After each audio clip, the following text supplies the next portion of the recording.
Hey everyone, welcome to Handmade with Angela. I'm Angela and today I'm going to be making a lemon poppy seed soap and I'm taking you along with me for the ride. So with my lemon poppy seed soap, I am using my base recipe that you will find in the comments below. It's a combination of olive, coconut, palm, hemp, castor, and shea butter. And to that, I'm adding goat's milk, ground oatmeal, as well as kale and clay, which is in that cup that I showed you there in the beginning. And then I also have some poppy seeds that I'm going to add as well later on. And for coloring, I do have a dark yellow mica from Windy Point Soaps, as well as some titanium dioxide that I mix with just a little bit of water because mine is water soluble. And here I am just mixing it all up. Now, I don't know if I have ever officially introduced myself. Obviously, my name is Angela. I live on the west coast of Canada on Vancouver Island. I moved here in 2005 and I am an accountant by day and a soap maker and gardener by night and weekend. I started getting into making my own lotions, creams, lip balms and such probably around 2016. And I also wanted to start making soap, but lye was very intimidating to me, which is also sodium hydroxide. So I did start a little bit with melt and pour, and I had bought all the ingredients and everything to make soap, but I really didn't dive into it until about 2018. And I didn't start making soap on a regular basis until this past year. About, I think May was when I really started ramping up production and really making soap. And I will say it's quite a passion of mine now that I've started making soap, and it is quite addictive. So if you choose to make soap, I recommend don't do what I did. Start off slowly, and you really don't need all the ingredients, all the additives, all the oils, and all of the fun gadgets. You really can make soap with just a few items as long as you have your safety gear. But anyway, I digress. So I moved here in 2005. I'm an accountant. I live on central Vancouver Island with my husband and our 4 cats. I also have a daughter who is 23 who lives on her own. I've been gardening as well, on and off, for about 20 years, but consistently for the last 10 years. And I feel like being a gardener goes hand in hand with wanting to make your own natural products, and I hate using the word natural, so that's a theme for another video. We won't go there. But anyway, so I have added my lye water in the video, and I'm now mixing. I separated some out to add to my titanium dioxide to get my white color, and I'm going to add the yellow to what's left in the bucket.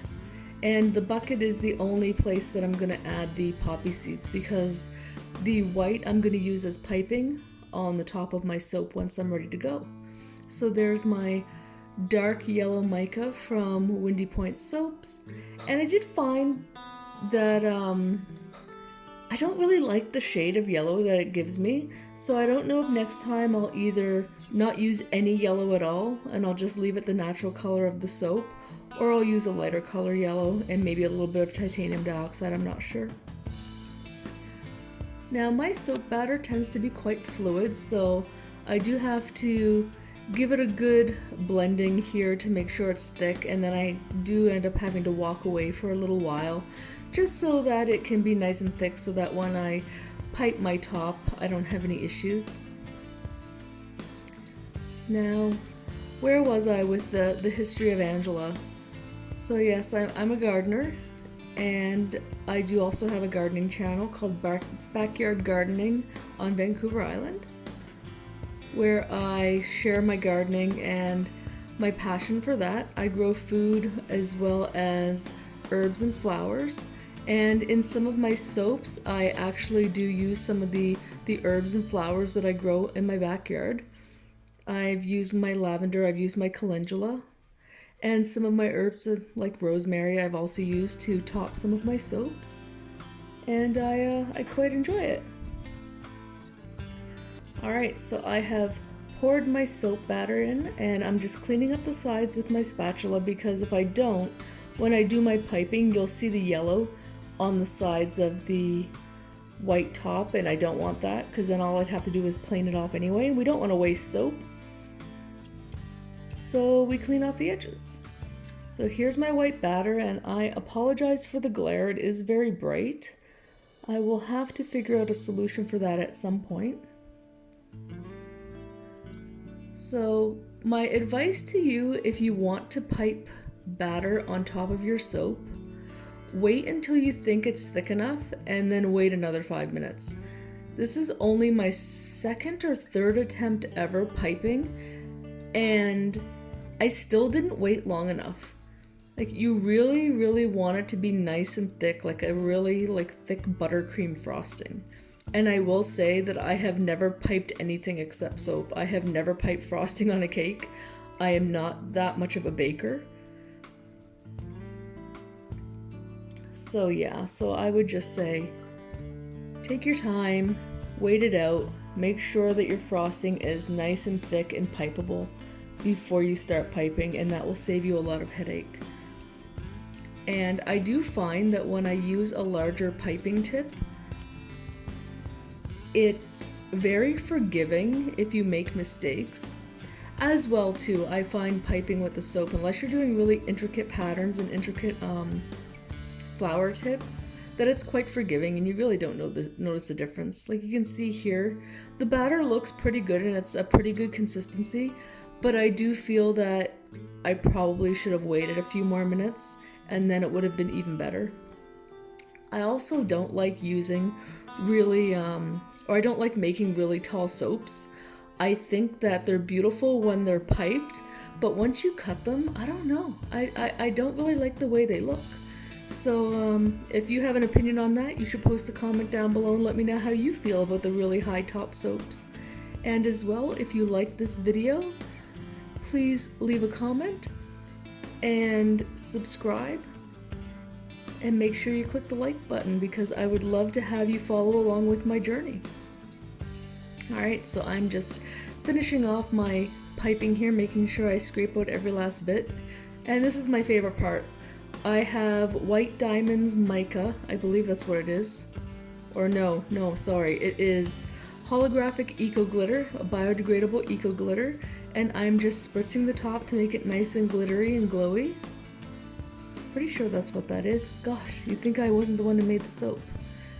And I apologize for the glare and for the fuzziness. I do not have the most high-end camera in the world. Eventually I may get a good camera, but right now this is what we've got and this is what we're working with.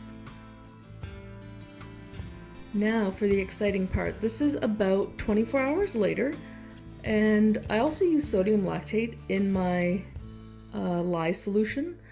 So the sodium lactate just helps it firm up a little quicker and helps you unmold a little faster. But I haven't noticed that it really makes a soap any harder long term. It just lets you get it out of the mold initially a little faster. And we're just gonna do the cut here.